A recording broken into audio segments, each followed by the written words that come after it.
আমরা আজকে এখানে আমরা এসেছি বাংলাদেশের স্বাধীনতার ঘোষক শহীদ প্রেসিডেন্ট জিয়াউর রহমানের ৪৪তম মৃত্যুবার্ষিকী উপলক্ষে এইখানে মাজারে আজকে দোয়া হবে এবং মোনাজাত হবে, শ্রদ্ধা জানানো হবে ছাত্রদল, যুবদল, স্বেচ্ছাসেবক, বিএনপি অঙ্গ সংগঠনের পক্ষ থেকে। আমরা বাংলাদেশের স্বাধীনতা এবং সার্বভৌমত্বের জন্য যে ব্যক্তিটির সব থেকে বেশি ভূমিকা ছিল সেটা শহীদ প্রেসিডেন্ট জিয়াউর রহমান। শুধু উনিই নয়, জিয়া পরিবারের প্রত্যেকটি সদস্য বাংলাদেশের স্বাধীনতা এবং সার্বভৌমত্বের জন্য অত্যন্ত প্রহরী। স্বাধীনতার ঘোষণা দিয়েই কিন্তু উনি ক্ষান্ত হন নাই, স্বাধীনতা ঘোষণা দিয়ে উনি সেক্টর কমান্ডার হিসেবে রণাঙ্গনে বীর মুক্তিযোদ্ধা ছিলেন। আমরা তার আদর্শ, তার কর্ম পরিকল্পনা বাংলাদেশের স্বাধীনতা এবং সার্বভৌমত্বের জন্য, বহুদলীয় গণতন্ত্রের জন্য, উন্নয়ন এবং উৎপাদনের জন্য, এবং এটা আমরা মনে করি বাংলাদেশের মানুষের জন্য রক্ষা কবচ। তার আদর্শকে ধারণ করে কিন্তু আমরা এই দীর্ঘ পথ চলছি এবং তিনি যে পথ আমাদের দেখিয়েছেন, মানুষের পক্ষে কথা বলা, স্বাধীনতার পক্ষে কথা বলা, সার্বভৌমত্বের পক্ষে কথা বলা, সেটি কিন্তু আমরা শহীদ প্রেসিডেন্ট জিয়াউর রহমানের আমাদের পথ দেখিয়েছেন বাংলাদেশের মানুষকে, আমাদেরকে। একটা জিনিস যদি বলি যে আগে আমরা বিগত দিনগুলোতে এই কর্মসূচিগুলোতে আপনাদের দেখতাম অনেকটাই ভয় ভীতি নিয়ে আসতে হতো, এখন কেমন লাগছে? বিগত 17 বছর ফ্যাসিবাদী আমল ছিল, আমরা কিন্তু এই মাজারে ঢোকার জন্য প্রত্যেকটি পয়েন্টে পয়েন্টে স্বৈরাচারী আমলের যাদের পেটুয়া পুলিশ বাহিনী দ্বারা কিন্তু আমরা হামলার শিকার হতাম, মামলার শিকার হতাম, নির্যাতনের শিকার হতাম, আমরা কিন্তু ঢুকতে পারতাম না। এখন ফ্যাসিবাদ মুক্ত হয়েছে, আমরা শহীদ প্রেসিডেন্ট জিয়াউর রহমানের মৃত্যুবার্ষিকী সহ বিভিন্ন কার্যক্রমে আমরা এখন স্বতঃস্ফূর্তভাবে এই জিয়া উদ্যানে আমরা আসতে পারি। এটা অবশ্যই আমাদের জন্য আনন্দের এবং আমাদের জন্য গর্বের। আপনারা জানেন যে এই মাজারটাকে সরিয়ে ফেলার জন্য শেখ হাসিনা কত প্রকার ঘৃণা ষড়যন্ত্র করছে। আমরা সকল ষড়যন্ত্র ছিন্ন করে শেখ হাসিনাকে বাংলাদেশ থেকে বিতাড়িত করেছি এবং বাংলাদেশের মানুষ গণতন্ত্রের সুবাতাস পেয়েছে।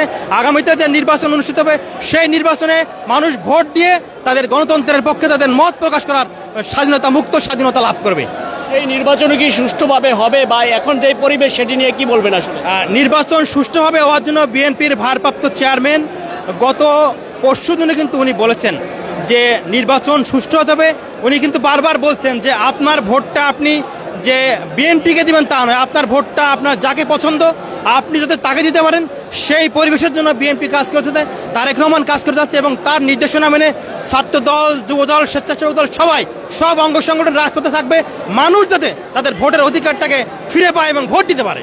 ধন্যবাদ। আমরা দেখছিলাম এবং দেখানোর চেষ্টা করছি যে এই মুহূর্তে আপনারা দেখতে পাচ্ছেন যে শহীদ প্রেসিডেন্ট জিয়াউর রহমানের যে 44তম শাহাদাত বার্ষিকী, এই মুহূর্তে নেতাকর্মীদের যে উপচে পড়া ঢল সেটি আমরা লক্ষ্য করতে পেরেছি এবং প্রেসিডেন্ট জিয়াউর রহমানের যেই মাজারে ফুল দিয়ে বিভিন্ন অঙ্গ সংগঠন শ্রদ্ধা জানাচ্ছে। আমরা দেখছি যে গয়েশ্বরচন্দ্র রায়, মির্জা আব্বাস সহ স্থায়ী কমিটির সদস্য, বিভিন্ন সিনিয়র নেতৃবৃন্দরা কিন্তু এই মুহূর্তে রয়েছেন এবং ফুল দিয়ে শ্রদ্ধা জানাচ্ছেন।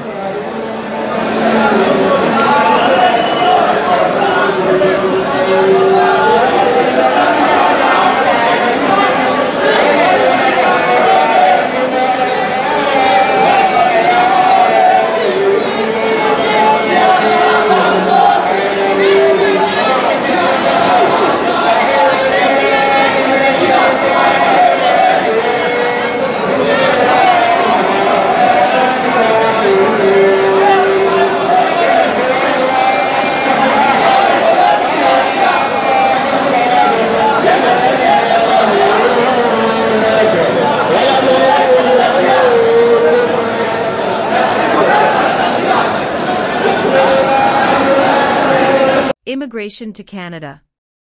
We provide the best quality service and solution for Canada immigration. Please visit our website and contact for details.